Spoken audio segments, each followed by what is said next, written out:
All right, so what are we looking at here, Jess? This is a 3D print, the beginnings of a 3D printed mask. Oh no, these are two separate. Two separate things. You can unscrew that. Oh, this is an unscrewable. Unscrewable? So that's where the filter goes. Okay.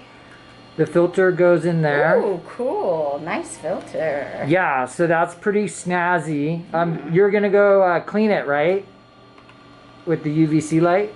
Oh, right. Okay, where And then you're gonna try to, light? UVC light is in the clean room.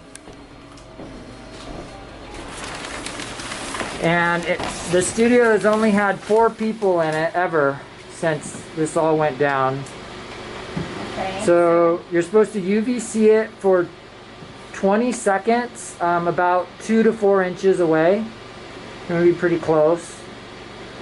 That looks cool. That light All right, looks so so cool. we 20 seconds. Like, if I just hold it here, would it be okay? Or, Yeah, I'm still or does it have to be researching 20 it. seconds?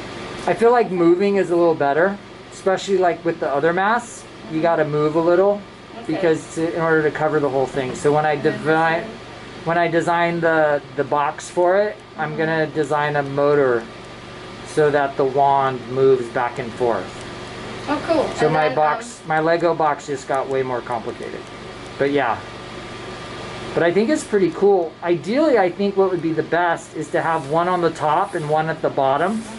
And then you get both sides at the same time. Okay, and with this UVC light, we don't want to look into it ever because it can hurt your eyes, and you don't want to shine it on your skin because it can hurt your skin. Yeah.